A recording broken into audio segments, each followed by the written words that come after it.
You ever felt busy all day, but at the end of it, you have nothing to show for it? You set goals, you make plans, you tell yourself that tomorrow would be different.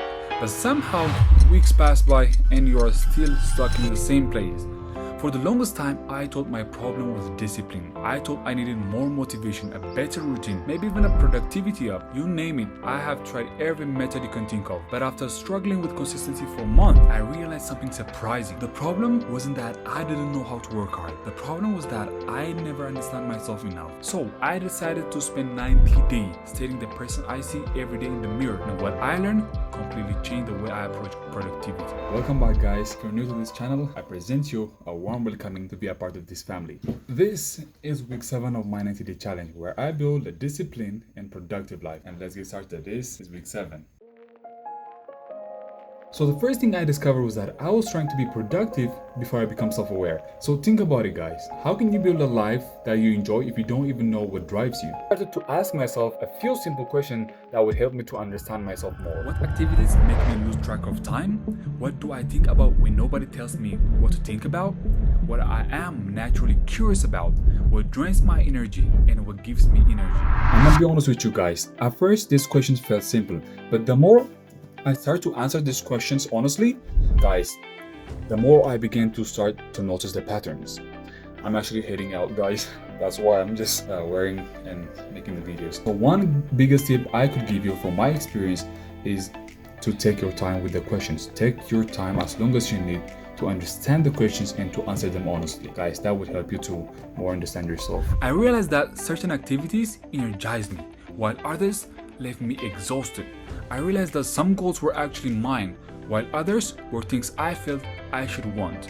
Then I took this one step farther. For an entire week, I tracked my days, not just what I did, but how I felt, what distracted me, and what helped me focus.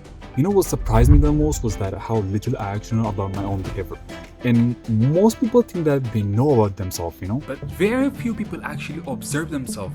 And once I started paying attention, patterns start to appear everywhere. I'm not gonna lie to you guys, the next lesson just hits so hard. I was trying to improve everything at once. My fitness, my studies, my YouTube channel, my habits, and my sleep. And because I was focusing on everything, I wasn't making a meaningful progress on anything, guys. So I simplified this into one major goal, one skill, one habit. Instead of chasing 10 different versions of success, I committed to one direction. Then I stopped asking a question that was secretly holding me back. How can I stay motivated? Motivation is unreliable, guys. Some days it's there and some days it's not. Instead of asking myself, how can I stay motivated? I started to ask myself, what's the next small action that I could take towards my goal?